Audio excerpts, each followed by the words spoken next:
Olá pessoal, bem-vindos a mais uma entrevista com o especialista. Estou com o prazer de receber aqui hoje o Leonardo Bandeira, médico endocrinologista, membro da diretoria da Sociedade Brasileira de Endocrinologia e Metabologia, no departamento de osteometabólica. O Leonardo ele tem um fellow em doenças metabólicas pela Columbia University e é doutorando pela Universidade Federal de São Paulo nessa área de metabolismo ósseo. Então, primeiramente, Leonardo, obrigado pela disposição e a ideia é discutir com você um pouco hoje a respeito da osteoporose e da osteopenia. Bom, olá, João. Olá a todos. É um prazer estar aqui e vamos discutir. É um tema que a gente sempre fala que é subestimado. As pessoas dão pouco valor à osteoporose e à osteopenia. Então, é sempre bom discutir e as pessoas conhecerem mais, né, sobre o tema. Que bom, Prazer estar aqui. legal. Leonardo, podia começar diferenciando então o que diferencia a osteopenia da osteoporose? Bom, então vamos lá, né? O critério principal aí que a gente usa é o densitométrico. Então, através do exame de densitometria, que é o exame padrão ouro para diagnóstico de osteoporose e osteopenia. E é o padrão ouro porque é relacionado a fraturas, né? O principal ponto da doença são as fraturas. Então, quando se faz o exame de densitometria nas pacientes ou nos pacientes acima de 50 anos, né? Para homem e a partir da pós-menopausa para mulher, você usa esse termo osteopenia e osteoporose. Osteopenia, se ele está entre menos, se a densitometria está entre -1 e -2,4 e a de -2,5 para baixo, osteoporose. E o que é esse número? É o desvio padrão, né? É um número que a gente chama que é o T-score, que é o quanto de desvio padrão esse valor é abaixo da média de uma população jovem adulta saudável. Tá? Então, se ele está abaixo de -1 desvio padrão, vai entrar na osteopenia. Se está abaixo de -2,5 ou menos, né, vai entrar na osteoporose. Então, essa é a definição densitométrica. Se o paciente tem menos de 50 anos, né, ou não está na menopausa, no caso de mulher, não se usa esse termo. Você deve usar o Z-score, que aí é um desvio padrão em relação à idade dele, né, do paciente. Não é a idade. Por exemplo, uma pessoa jovem compara com a pessoa jovem, uma pessoa mais velha compara com a pessoa mais velha, criança com criança, e assim vai. Então, o Z-score nas pacientes até 50 anos ou até a pós-menopausa, você não deve usar o termo osteoporose ou osteopenia. Você deve usar baixa massa óssea ou baixa massa óssea normal, sendo ponto de corte -2. Então, essas são as duas. Mas para responder mais claramente a sua pergunta, osteopenia e osteoporose é para pessoas acima de 50 anos de idade ou mulheres na pós-menopausa. Osteopenia abaixo de -1, osteoporose abaixo de -2,5, comparando o T-score da densitometria óssea.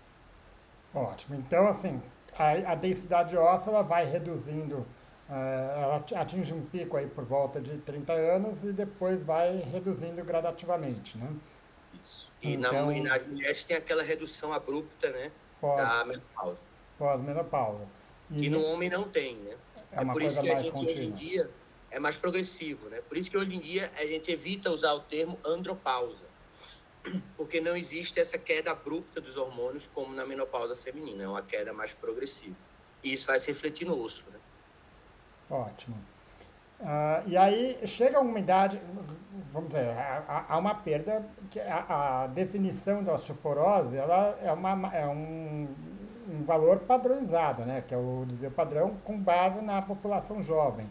Ou seja, a mesma densidade que é usada de padrão com 60 anos é usada com 90.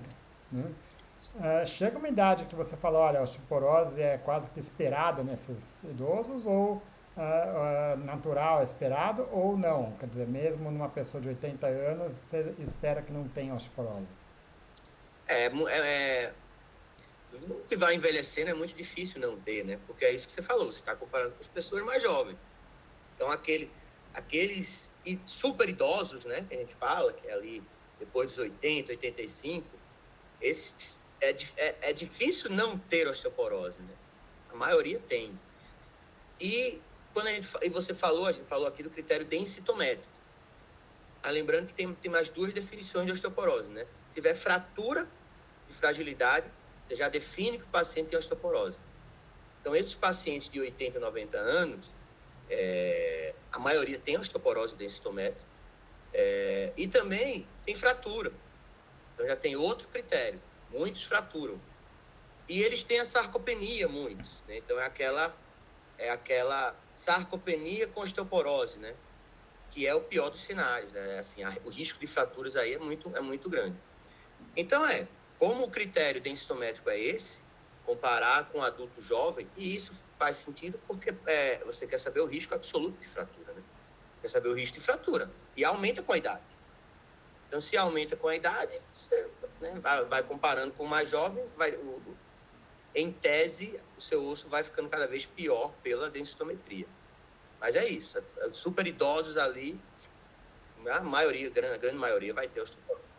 Legal, legal. Bom, e aí só como ortopedista, se eu fosse completar alguma coisa, as fraturas que a gente está falando da osteoporose normalmente são fraturas de baixa energia, fraturas que você não esperaria que acontecesse num osso normal, né? Então, claro que qualquer idoso pode ter uma fratura, mas quem tem osteoporose vai ter eventualmente essas fraturas com trauma mínimo, às vezes até sem trauma. E as principais localidades na coluna, no quadril, joelho e punho, né? Seriam os principais aí. O húmero também Entra também. Major Osteoporotic Fracture, né? As fraturas maiores entra também. Essas que você falou e húmero. Ótimo. Em relação... E aí, só você completando o que você falou, a definição de fratura de fragilidade, né, osteoporótica, é exatamente isso. Fratura por um trauma, um baixo trauma, mas a fratura por um trauma menor ou igual à queda da própria altura, exceto fratura de mão, pé e face, crânio, né? Isso é importante, porque muita gente fratura mão, fratura pé jogando futebol, isso é muito comum, né? Jogando futebol, isso aí não é considerado uma fratura osteoporótica. Ótimo. Bom, em relação à indicação para investigar, você já disse um critério que é pacientes, homens acima de 50 anos, mulheres a partir da menopausa, né? Tendo um exame normal, você precisa repetir esse exame com que frequência? Então, na verdade, a indicação de densitometria é o seguinte, a definição é essa, né? T-score, a partir dos 50 anos, a mulher na menopausa. Mas a indicação de investigação é mulher a partir de 65 e homem a partir de 70, ou se tiver algum fator de risco, você faz antes. Normalmente ali quando entra na menopausa. A maioria das mulheres acaba, quando a gente fala fator de risco, é isso, baixo peso, baixa ingesta baixa ingesta nutricional, de laticínios, história familiar de fratura, tem vários fatores de risco. Nas mulheres, a maioria faz antes dos 65, porque a mulher tem um ginecologista, né? Seria aí o clínico da mulher, e normalmente os ginecologistas pedem de rotina a partir da pós-menopausa. Então, eles acabam diagnosticando, né, antes. Os homens, não. Muitos homens esquecem mesmo, e até mesmo após os 70 anos não fazem densitometria óssea. Mas a indicação clássica formal é essa: 65 mulher, 70 homem, ou antes se tiver algum fator de risco. E aí existem N fatores de risco, né? Tá, e tendo normal, você repete isso... Estando normal, aí você repete a cada 2 anos. Claro, se tiver alguma condição nova, alguma fratura nesse caminho, alguma coisa diferente, você pode fazer antes. Mas a cada 2 anos... Né? Pelo normal, acho que é 2 anos. Um tempo bem razoável para isso, né? É um tempo razoável, né? A densitometria demora a alterar, né? A não ser que tenha uma condição secundária ali muito importante. Mas normalmente é uma coisa mais progressiva, né? Ótimo, legal. Bom, em relação aos sintomas da osteopenia, a gente recebe muito pacientes no consultório de ortopedia e fala, não, eu tenho dor porque eu tenho osteoporose, né? E aí? Não, a osteoporose não tem sintomas, né? Esse é que é o ponto. Só quando fratura, né? Então, É isso aí, aquela dor ali provavelmente é artrose, artrite, mas principalmente artrose, né? Não é osteoporose. Então, osteoporose é assintomática, não dá sintomas, é uma doença totalmente silenciosa até fraturar. Então, quando fratura, você vai ter a dor, o problema é da fratura, né? E aí vai para vocês, ortopedistas, para vocês consertarem a fratura. Legal. Mas não dá dor. Isso aí é muito importante, porque é rotina, né? É rotina em todo consultório, ambulatório. Tô com dor porque tenho osteoporose. Não é por causa da osteoporose. Ótimo, muito bom. Bom, vamos lá. Então, fizemos um diagnóstico da osteopenia. Qual é a preocupação que existe em relação a isso?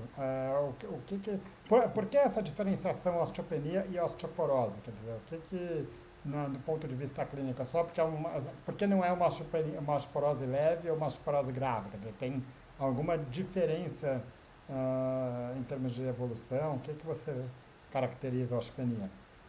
Bom, vamos lá. Isso é um ponto importante, né? Porque existe um gráfico clássico de um paper da doutora Ethel Sires, que é lá da Colômbia, onde eu fiz meu fellow, e é lá dos anos 2000, que toda aula de osteoporose tem.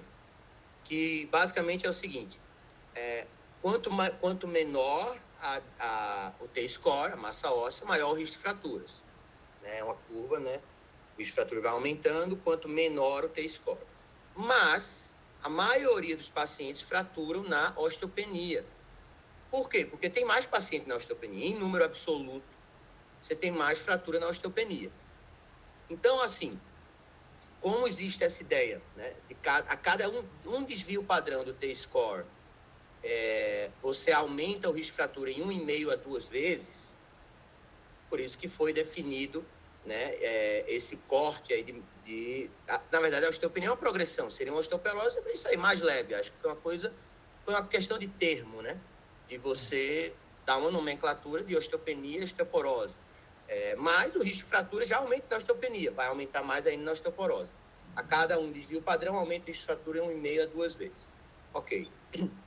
Na osteopenia, e aí a gente falou aqui de 2 definições da osteoporose, vou falar da terceira, né? Primeira pela densitometria, a segunda tem uma fratura osteoporótica, a terceira é isso. Na osteopenia, a gente tem um instrumento que é o FRAX, que é uma calculadora de risco de fraturas, para a gente ver aqueles pacientes dentro da osteopenia. A osteopenia tem um range grande, vai de -1 a -2,5. Dentro daqueles pacientes, quem tem mais risco de fratura? E quem tem mais risco de fratura, né, a gente usa o FRAX normalmente, e até foi lançado agora, mês passado, o FRAX 2.0, que é uma atualização do FRAX, qualquer um tem acesso. Você estratifica esse risco. Então, esse risco pode ir. Osteopenia, em tese, o paciente não é alto risco, né? Alto risco de fratura considera a partir de osteoporose, seria médio. Mas, se ele tiver outros fatores de risco, ele pode ir para um alto risco e isso indicar tratamento. Então, basicamente, a osteopenia, ele tem um risco aumentado de fratura do que quem não tem, mas é um risco intermediário, não é como a osteoporose. Mas, se tiver outros fatores de risco, ele pode ser enquadrado num alto risco, seria uma osteoporose no sentido de indicar tratamento farmacológico. Então, a osteopenia é importante por isso, é um ponto que a gente tem que, não é só qualquer osteopenia, não faz nada, só dá cálcio, vitamina D, né, que seria aquele tratamento não farmacológico, mas tem pacientes que fraturam, a maioria dos pacientes fraturam na osteopenia. Então, tem que ter um olhar mais atento a esses pacientes osteopênicos. Ótimo. Bom, e partindo agora já para o tratamento, a medicação, o suplemento mais utilizado como tratamento da osteopenia, da osteoporose, é o cálcio e a vitamina D, né?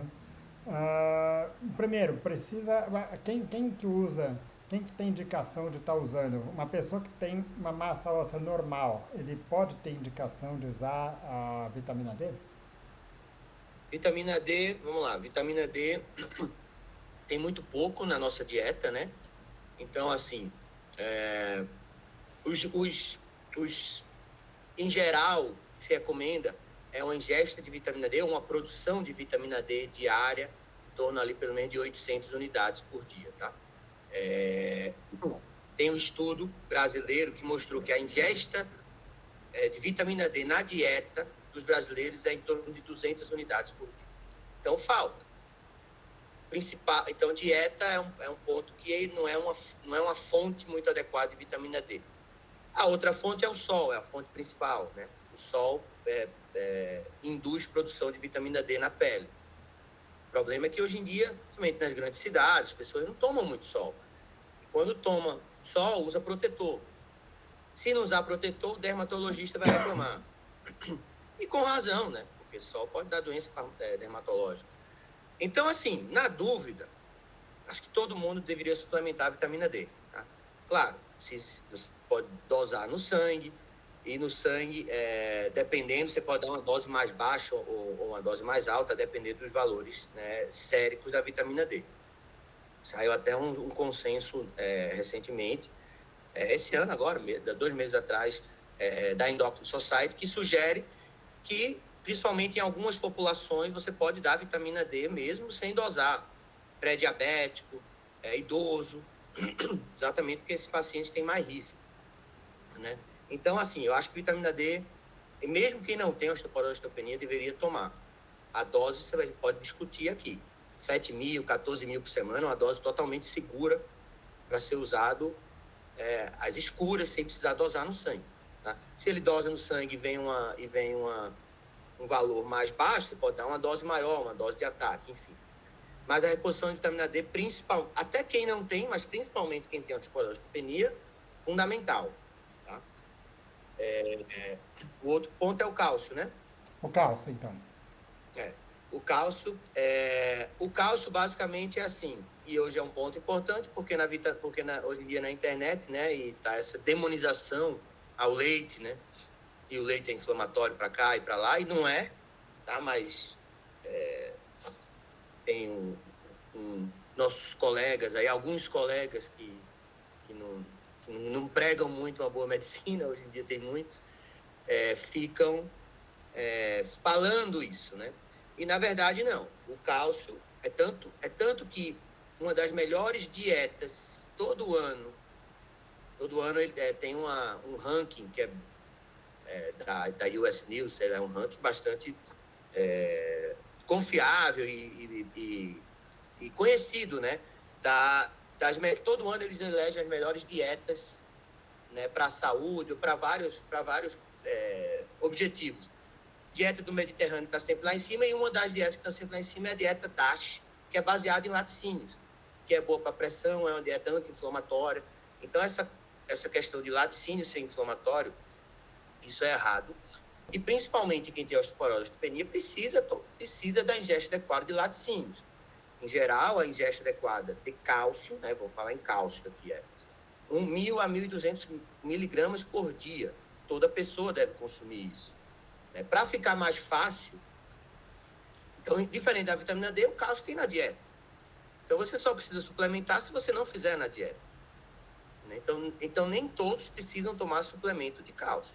Se fizer na dieta, não precisa. E pode ser sem lactose, né? Já que hoje em dia também está essa moda de que tem intolerância à lactose. Normalmente, os laticínios sem lactose têm cálcio também, que são fortificados. Então, para ficar mais fácil, o que a gente orienta os pacientes? Ingira algum laticínio pelo menos 3 vezes por dia, né? E aí vai um copo de leite, ou um iogurte, ou uma fatia grossa de queijo, né? Aí sempre tem aquelas perguntas, e folhas verdes? Tudo bem, folha verde tem. Mas para você fazer uma porção de cálcio com folhas verdes, tem que ser uma quantidade bem grande, tem que ser um prato, basicamente ali 1 quilo de folhas verdes, um prato. Tem que ser muito.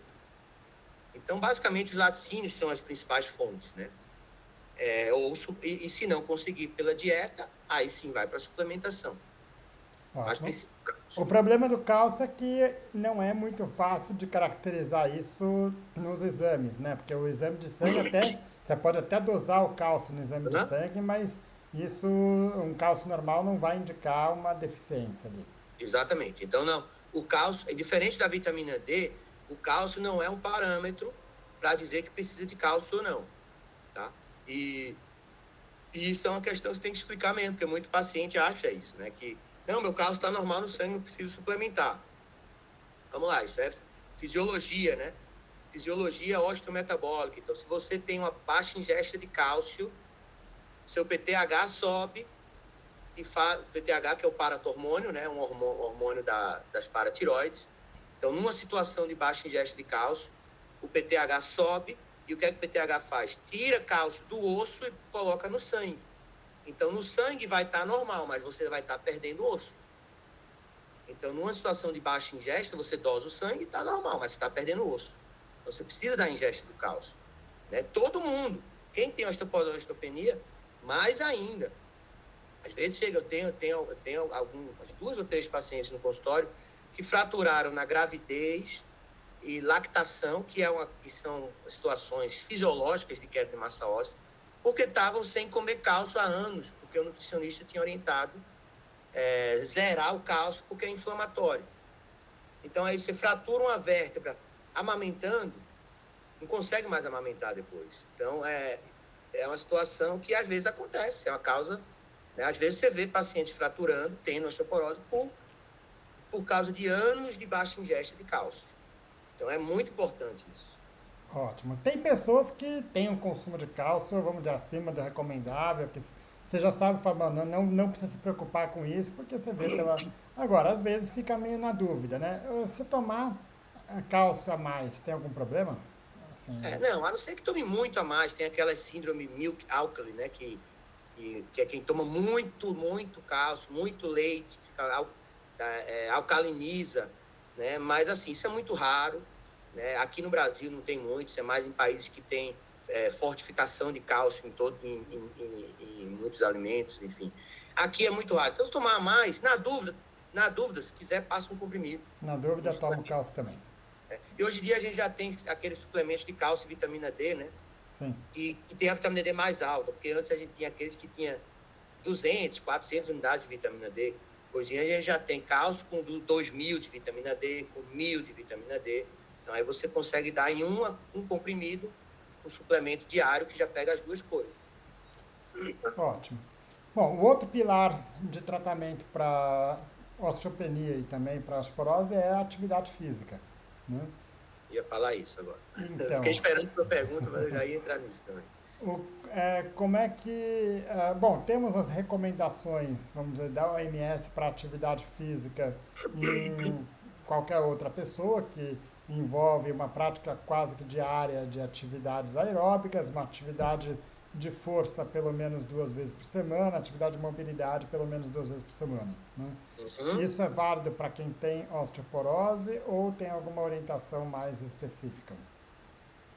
É válido.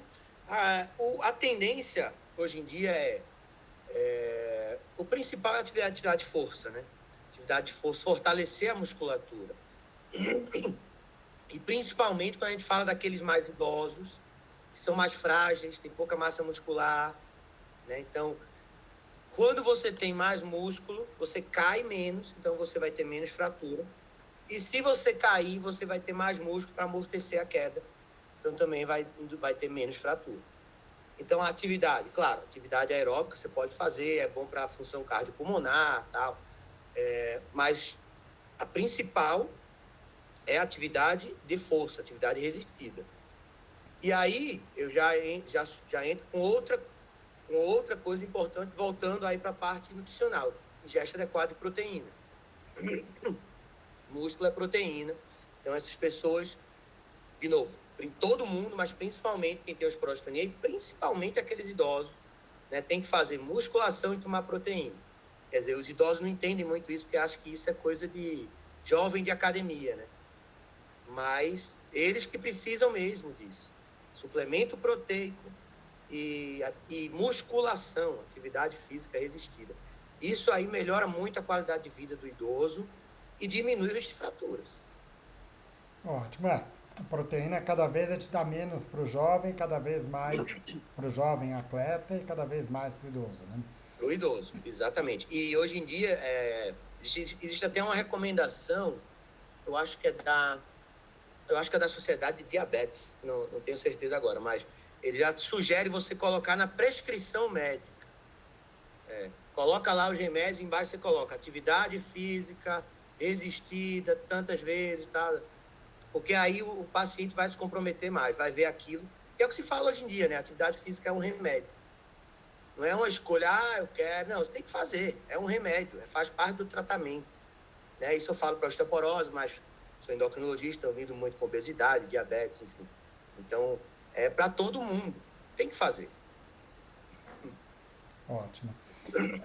Atividades de alto impacto, baixo impacto, como é que você... por exemplo, hidroginástica. Hidroginástica é uma atividade que muitos idosos gostam de fazer. A hidroginástica ainda vai, né, porque tem algum impacto. Né? Então, assim, claro, é melhor os de mais impacto, mas nem todo idoso consegue. Né? O que não vai melhorar muito o osso é a natação.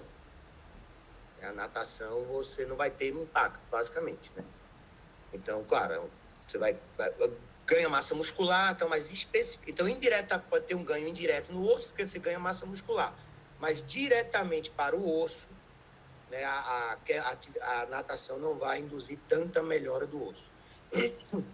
A hidroginástica ainda vai porque tem algum impacto. Mas, claro, se conseguir fazer um exercício de mais impacto, vai ser melhor para o osso. Sempre tendo cuidado de não forçar muito um ponto de fratura, por exemplo, exercício de coluna, né? Você não pode fazer aqueles exercícios de tanta flexão de coluna, extensão, para também não causar uma fratura vertebral, né? E, claro, sempre ficar atento para não cair, né? Evitar queda. Você não pode fazer também um exercício sem ajuda que você tenha mais risco de queda. Então, tem que levar tudo isso em consideração, né?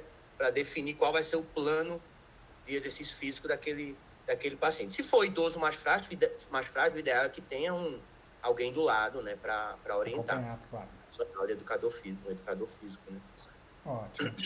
Bom, dentro da medicina esportiva, a gente tem falado cada vez mais, não apenas em prática de atividade física, mas também em se evitar o comportamento sedentário, que é o que a gente chama, que seria aqueles momentos em que você está com um gasto energético muito próximo do que você tem sentado ou dormindo.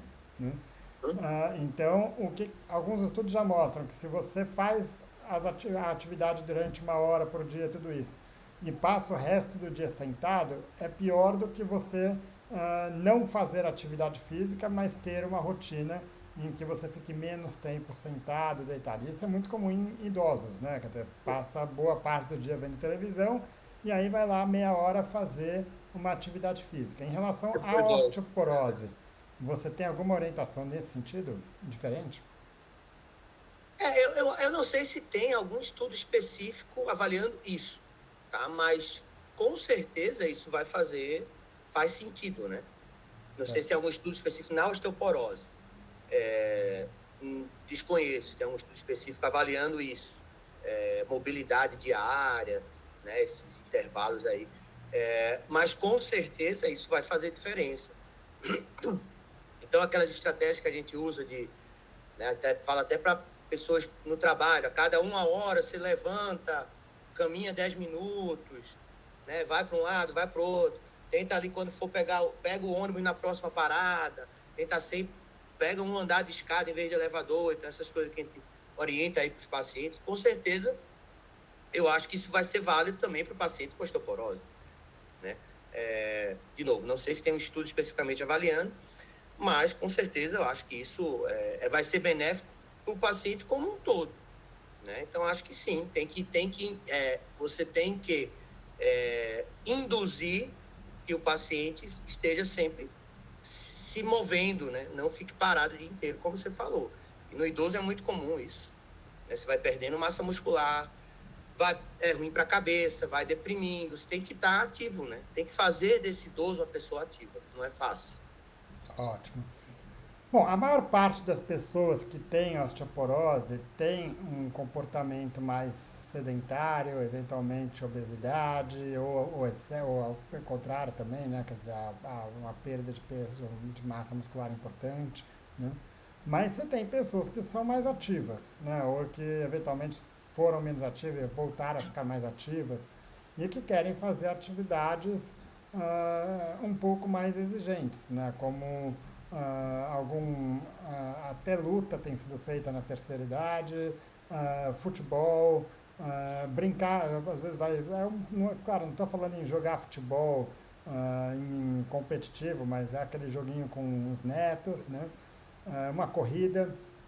Isso daí não aumentaria o risco para fratura? Quer dizer, que tipo de atividades que você fala, olha, não, isso você deve evitar? Ou Pois em que momento? aquilo que eu falei, né? Tem que ver bem a atividade física, porque é isso, né? Tem que evitar quedas, então a atividade física que aumenta o risco de quedas não seria bom. Um paciente que já tem osteoporose, eu acho que teria que ser evitado, né? Então, uma atividade física que não altere ali o equilíbrio, né? E aí inclui também futebol, porque futebol, alguém pode derrubar ele. A altura também evitaria cair de uma altura maior. Acho que também não seria bom. Então, acho assim, primeiro, que eu falei, um educador físico do lado seria o ideal para esses pacientes, principalmente os mais idosos, para orientar a atividade física certa. Eu orientaria alguma coisa sentada, né? Principalmente sentada, ou em pé, mas apoiado, talvez. Né? Então, exercício de força sentado em pé apoiado. Acho que esse seria uma coisa boa. Né? Hidroginástica, como você falou, pode ser bom. Os idosos gostam da convivência da hidroginástica, então eles acabam indo mais. Né? Porque tem lá o grupo, fica ali, tal. Também vai ajudar. Caminhada, né? Que é uma ótima atividade para isso. Pois é, exato. E assim, e tem que ter aderência, né? Então, assim, eu acho que assim, é uma decisão que tem que envolver todo mundo, inclusive o paciente, porque se for uma coisa que o paciente não gosta, ele vai desistir. Tem que ser uma coisa que ele goste e que não traga muito riscos de queda e de fraturas. Então, basicamente é isso. E ele executar o exercício bem. Falando por isso, para evitar, como eu falei, por exemplo, exercício de flexão, ou hiperextensão, hiperflexão de colunas, pode levar a uma fratura vertebral. Para dar um exemplo, né? Claro. Então, educador físico, evitar exercícios que possam gerar quedas, né?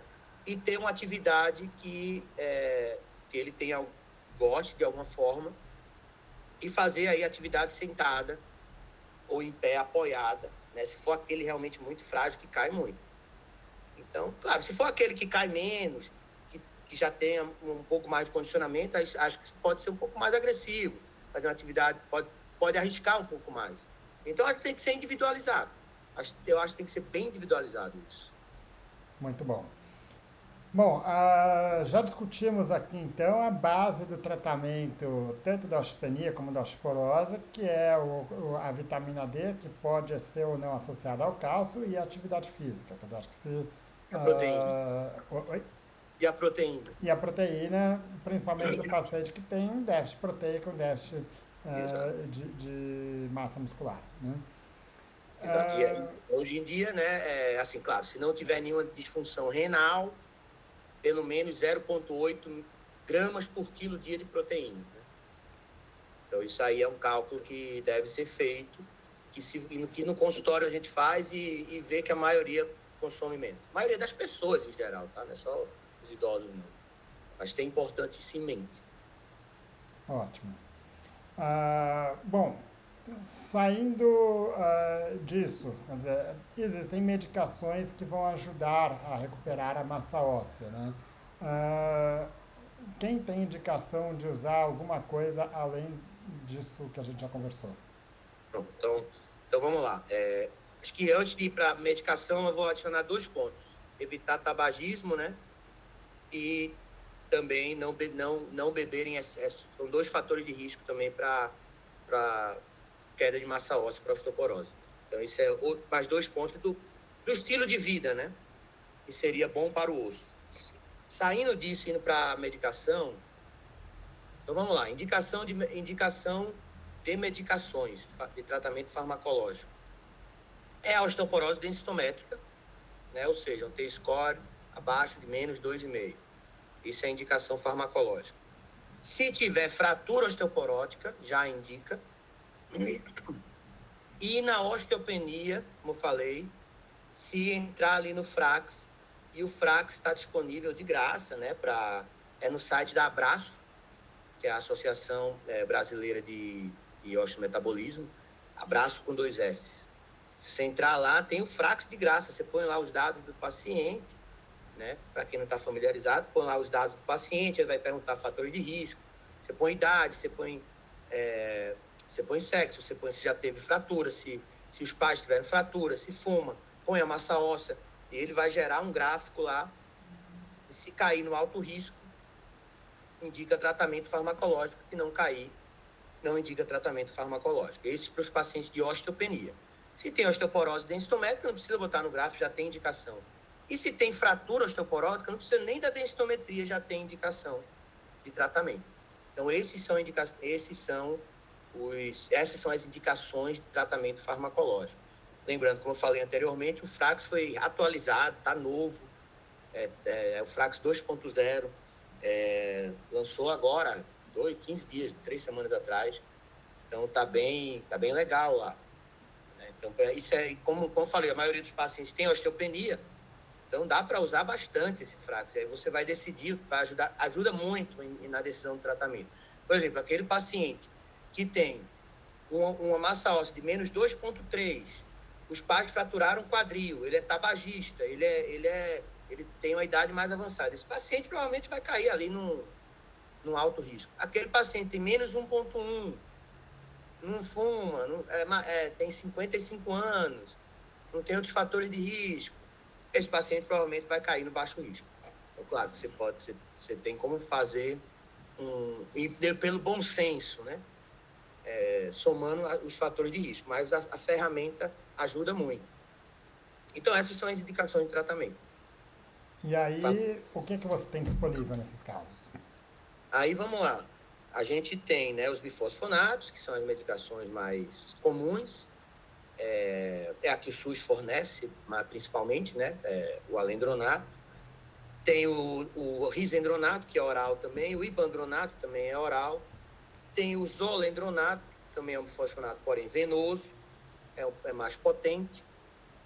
E aí, saindo do bifosfonato, você tem o denosumab, que é o Prolia, né, que é um inibidor do RANKL ligante. Então, ele é um anticorpo contra o RANKL ligante. Na verdade, ambos, tanto o bifosfonato quanto o denosumab, são medicações antirreabsortivas. Elas inibem a absorção óssea por mecanismos diferentes, e isso vai melhorar o osso, vai reduzir a perda óssea.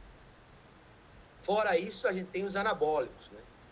Os anabólicos, que são a teriparatida e o romosozumab que a gente tem. Tem o abaloparatida também, que não chegou no Brasil, mas parece que vai chegar em breve.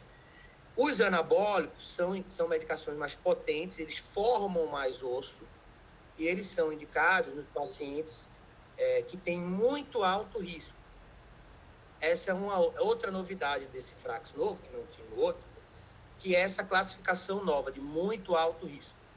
Então, quem é muito alto risco? As sociedades divergem entre elas, né? Mas basicamente quem tem histórico de fratura recente ou múltiplas fraturas, e aí, por exemplo, a ACE, que é a americana, coloca também quem tem um T-score muito baixo, abaixo de -3, quem tem muita queda, entraria no muito alto risco. Então, esses pacientes de mais alto risco ainda, considerados como muito alto risco, e aí o Frax faz essa nova classificação também, ele coloca lá, tem um ponto lá que é um muito alto risco. Esses muito alto risco seria indicação de iniciar com anabólico. Então, basicamente, para resumir, se tem osteoporose alto risco, você inicia um antirreabsortivo. Se tem osteoporose muito alto risco, você iniciaria com um anabólico, que são as medicações mais potentes. Então, hoje em dia, basicamente, tem essa, que é uma coisa nova, né? Porque antigamente, o tratamento era assim, começa um bifosfonato oral, não funcionou bem, passa para o ácido zolendrônico, não funcionou bem, passa para o denosumab, não funcionou bem, passa para o teriparatida. É um tratamento sequencial. Hoje em dia, a gente já estratifica o risco e já indica o tratamento de acordo com a estratificação do risco. Isso é uma coisa de 5 anos para cá. E essa estratificação ela é válida, independente se está com osteoporose, se está com osteopenia, quer dizer, qualquer paciente pode fazer essa estratificação. Como tem também no FRAX, né? Agora você pode, uma osteopenia eventualmente pode ir para muito alto risco. É mais difícil, né? Mas se ele tem osteopenia com múltiplas fraturas, Tá. Bom, aí já é osteoporose também, né? Quer dizer, você já aí teve a já é fratura. osteoporose e já entraria no muito alto risco. Não é uma osteoporose densitométrica, Exato. mas já entraria na definição ali de osteoporose no muito alto risco. Ótimo, ótimo. Bom, e qual é a preocupação que existe com essas medicações no paciente com osteoporose? Bom, aí vamos lá, né? Depende da medicação. Por exemplo, bifosfonato oral tem a intolerância gastrointestinal. Então, tem gente que não tolera. Daí você passaria para algum injetável ou venoso. Enfim. Você orienta também ele tomar no jejum, esperar 1 hora para comer, não deitar, para tentar uma maior tolerância gastrointestinal.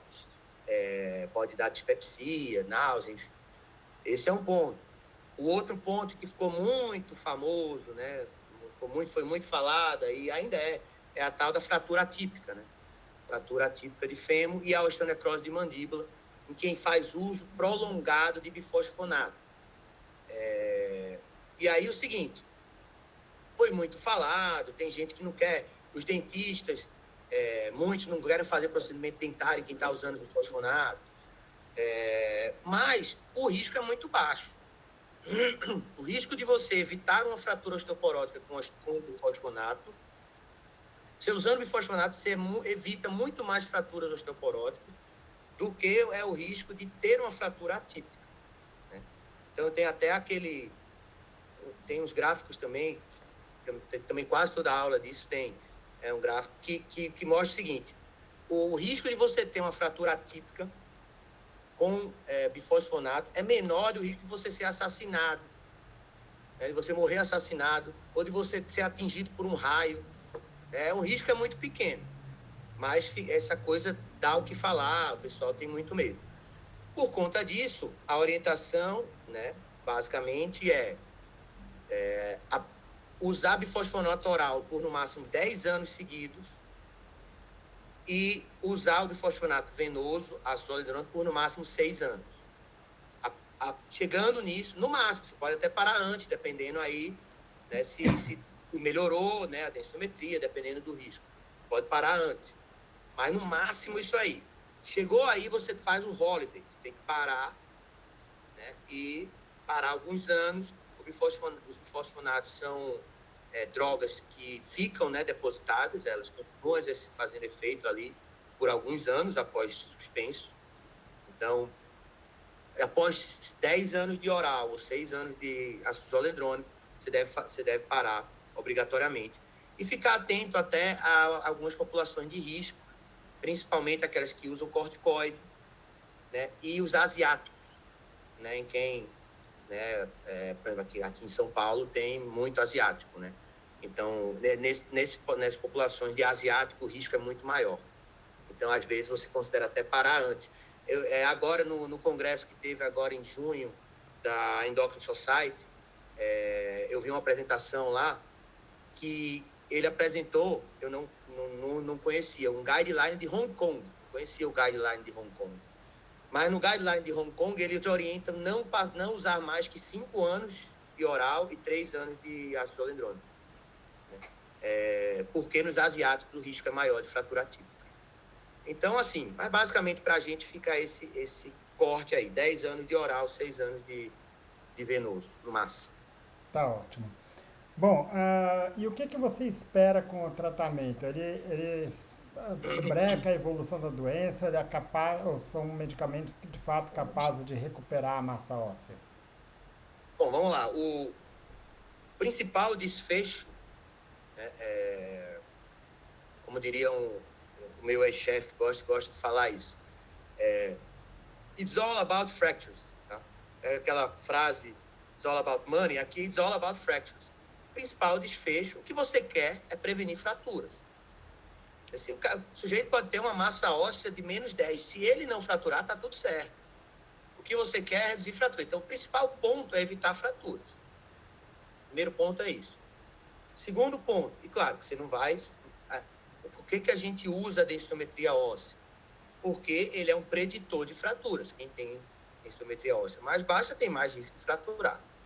Mas o principal ponto é evitar fraturas. Então, o que você espera com o tratamento? Não fraturar, pelo menos não perder massa óssea. Claro, essas medicações anabólicas, essas mais potentes, em geral você ganha massa óssea. Tá? Mas o fato de você não ganhar não quer dizer que o tratamento não funcionou. Então, a própria manutenção da massa óssea, não havendo fratura, já é um ponto que você considera que o tratamento está funcionando. Né? E o terceiro ponto são os marcadores, né? Os marcadores de turnover ósseo. O principal é o CTX, que é o que a gente usa mais. Tem também a UP1NP. São exames de sangue que vão avaliar o turnover ósseo, né? Então, o que é que você espera, dependendo do tratamento? Um tratamento com antirreabsortivo, por exemplo, denosumab ou fosfonato, você espera que ele caia. Então, é outro objetivo do tratamento. Então, basicamente, o tratamento que você quer não fraturar, ganhar massa óssea, ou pelo menos não perder, e cair esse marcadores. Então, você usa esses 3 parâmetros aí para avaliar sucesso do tratamento, né? Se não tem... E aí, quando a gente fala em falência terapêutica, normalmente a gente fala que tem que ter pelo menos 2, ou 2 fraturas, ou uma fratura com queda de massa óssea, ou então o marcador não respondeu e a massa óssea também caiu. Então, aí você diria que o tratamento não funcionou bem. Mas são os 3 parâmetros que a gente usa. Parâmetro clínico, fratura, densitometria e marcadores. Tá bom. Mas em que momento que você pararia? Você já deu alguns parâmetros de tempo, máximo de uso de 10 anos, eventualmente pode diminuir para 6 anos isso, mas tem algum outro parâmetro que você vai falar, bom, já fez o que precisava, tinha uma osteoporose e foi para a osteopenia, que parâmetro que você usa para falar, não, você não precisa mais da medicação? Isso também é uma discussão, né? O target. Então, não existe um consenso do que seria o target. Qual é o seu alvo? Qual é o seu objetivo do tratamento, né? Não existe muito esse consenso. Alguns falam 2,5, né? Menos sair da osteoporose. Outros falam menos 2.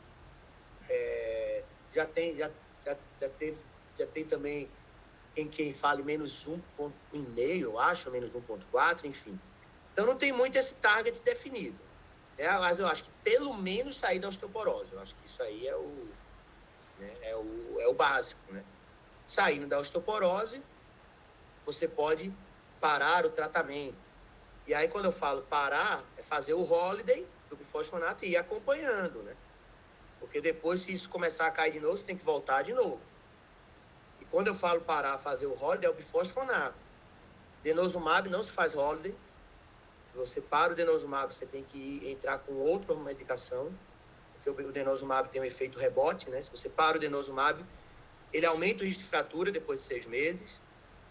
E os anabólicos também, você não pode simplesmente parar, você tem que fazer um switch. Ótimo. Então, quando fala parar, é bifosfonato. Então, mas basicamente, pelo menos 2,5. Tem gente que prefere para menos 2.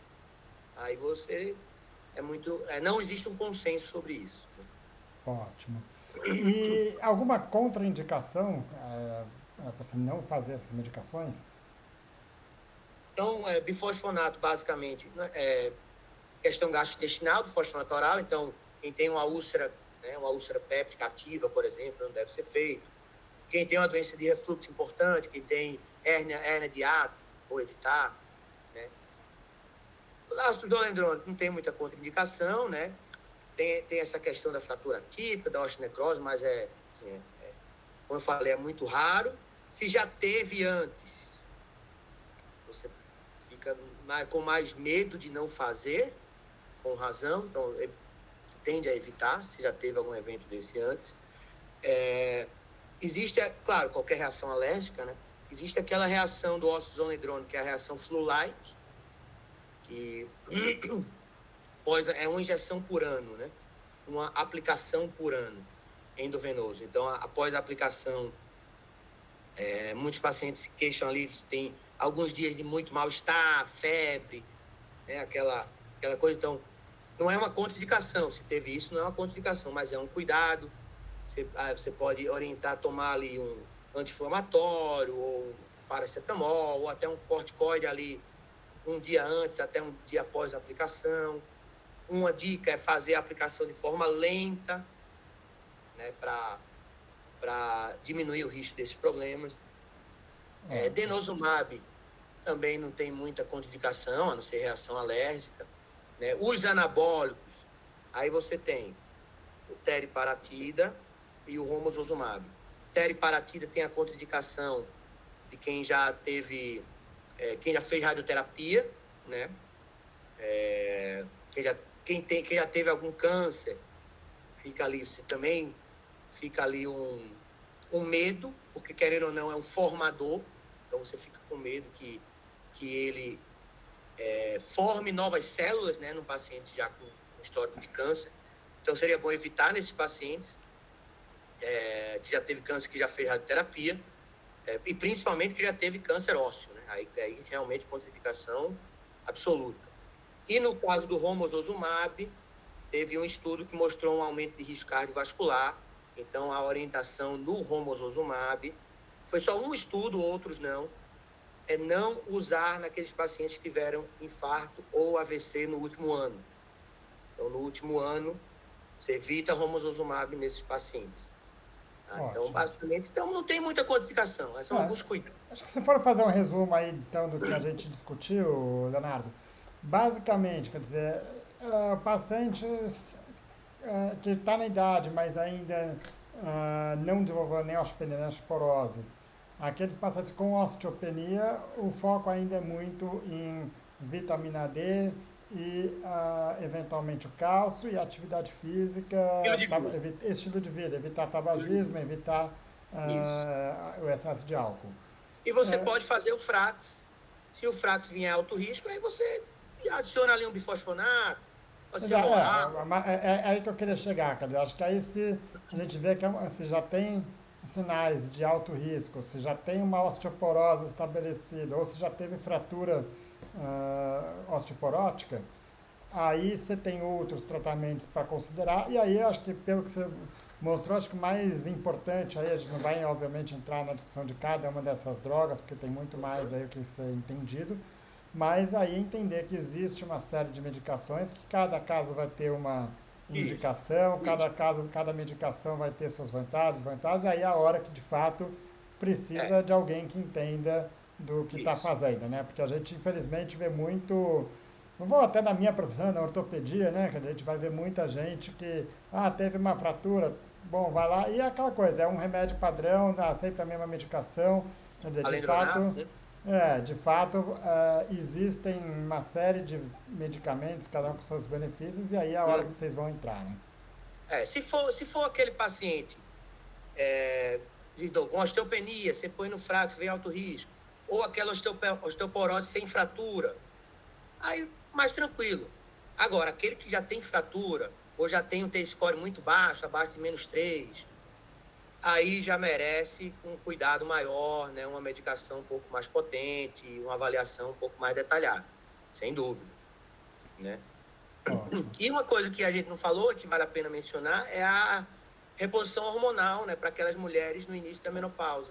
Então, aquelas mulheres ali com 50 e poucos anos, né? Que tem ali aquela osteopenia ou aquela osteoporose, né? Ali limítrofe, sem fratura, a reposição hormonal já vai proteger o osso também, né? Já pode dar uma proteção óssea, não é um tratamento específico para o osso, mas ajuda, né? Ajuda, principalmente nesses casos mais que não são muito alto risco, esses casos mais ainda ali limítrofe, mais leves, né? Tá ótimo. Leonardo, legal, acho que era um pouco essa discussão que a gente precisava ter, era chamar um pouco a atenção das opções que existem, quer dizer, e quando que é a hora, de fato, de procurar alguma coisa a mais, né? E aí, esse a mais é a hora que, de fato, vai precisar de vocês aí, né? Queria te agradecer mais uma vez, acho que foi boa a discussão, e contar com você em outras discussões aqui. Legal, eu que agradeço, né? Bom ter espaço maior para falar disso, né? Às vezes a gente fala assim 10 minutos, 5 minutos, mas é bom. E como eu falei, existe um dado, só para finalizar, de que fratura de fêmur mata mais do que infarto, né? Claro, o paciente não vai morrer da fratura, mas das complicações. Você pega um idoso que fratura o fêmur, ele vai deprimir, ele não vai mais conseguir sair daquilo, né? Vai internar, vai pegar uma infecção. Então, a mortalidade da fratura de fêmur é maior do que o de infarto. A cada 30 segundos tem uma fratura de fêmur, de quadril no mundo. Tá? Existe esse dado. Então, por que todo mundo dá valor ao infarto e não dá valor à osteoporose? Né? Então, acho que fica essa mensagem aí que precisa ser valorizada. E tem, como a gente falou, tem diversos tratamentos, né, para a gente evitar o que a gente quer evitar, que é a fratura. Então, eu agradeço aí o espaço e foi boa a discussão. Conte Ótimo. comigo. Obrigado mais uma vez, Leonardo. Um abraço.